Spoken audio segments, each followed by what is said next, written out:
Yang tahu tidak berkata-kata. Yang berkata-kata itu biasanya tidak tahu.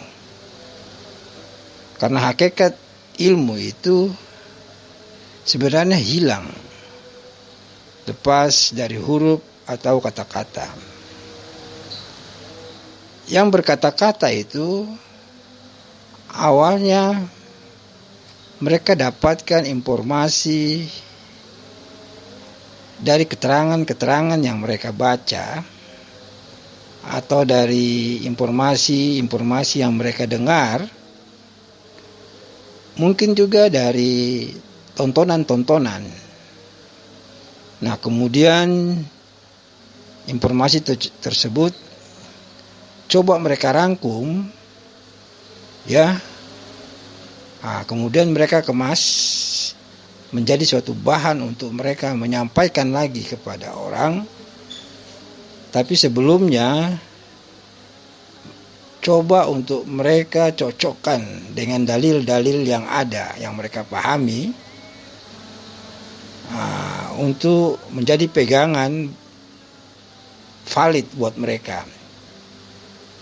Nah, kalau mereka sudah menganggap itu benar, kemudian mereka coba untuk menyampaikan hal tersebut kepada orang lain.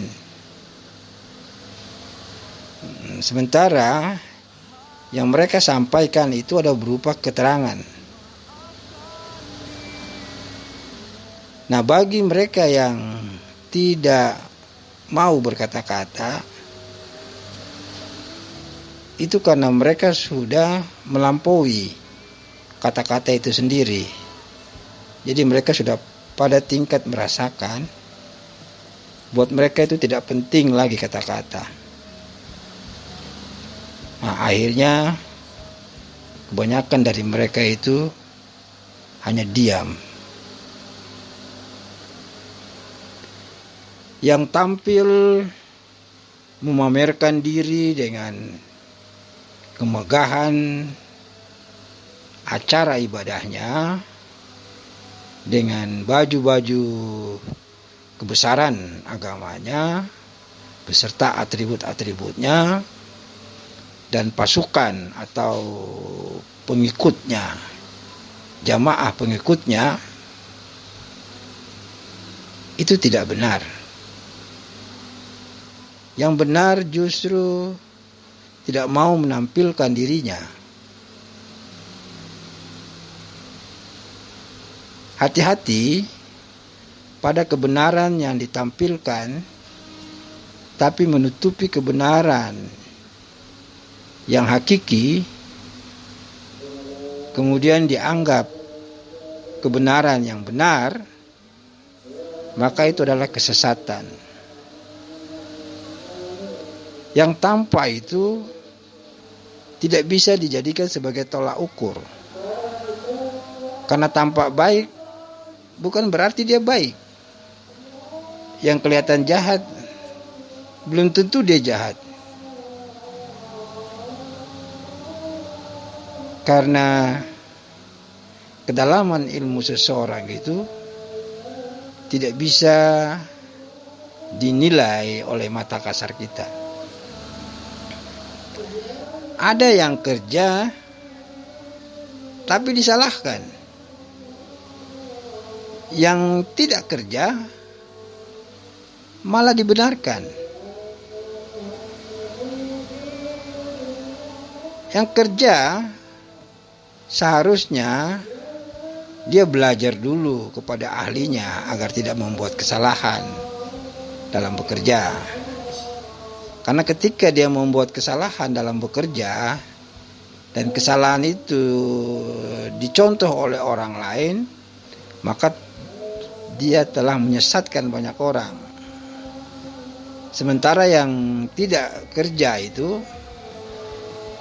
karena mata kasar kita saja melihat dia tidak kerja.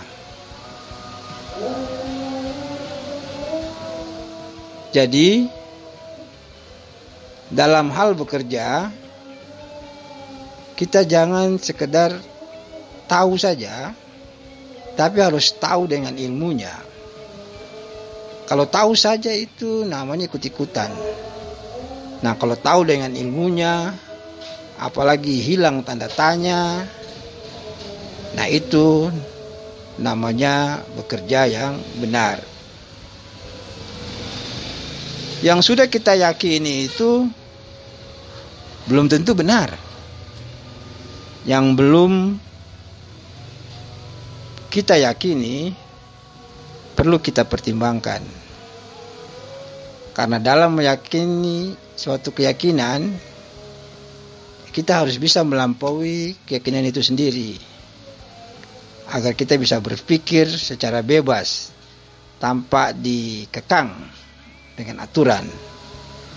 Nah, dengan kebebasan kita akan menimbulkan kesadaran yang keluar dari dalam hati sendiri, bukan kesadaran karena dikekang oleh aturan. Nah, dalam kesadaran yang murni itulah akan muncul pencerahan. Ya, pencerahan untuk menghargai keyakinan-keyakinan yang lain, yang pada gilirannya membuat kita jadi orang yang bijaksana. Yang ada itu tiada. Yang tiada itulah hakikatnya yang ada. Yang ada semuanya itu nanti akan hancur. Yang tiada itulah yang abadi. Yang ada biasanya dia berfungsi kalau ada yang tiada. Ya, seperti handphone itu, kalau tiada signal dia tidak berfungsi. Radio pun begitu, TV pun begitu. Teknologi yang lain pun butuh yang tiada. Lampu kalau tidak ada listrik ya tidak berfungsi.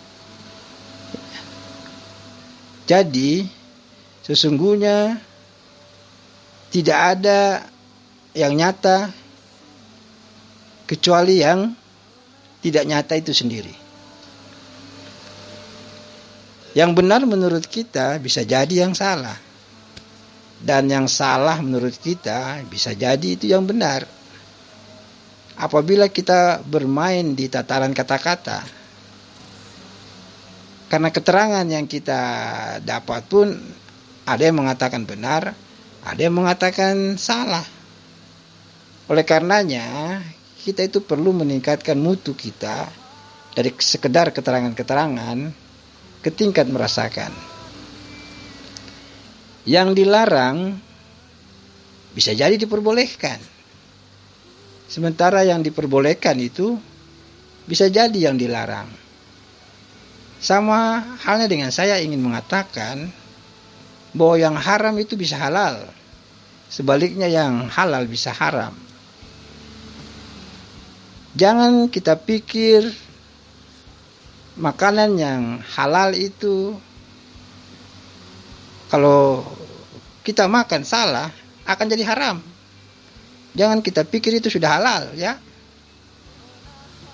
Istri kita secara sah, ijab kabul resmi secara hukum aturan sudah menjadi hak kita.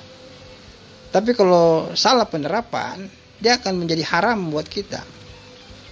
Juga makanan yang kita cari ya dengan keringat sendiri, ya, jangan dipikir itu sudah halal.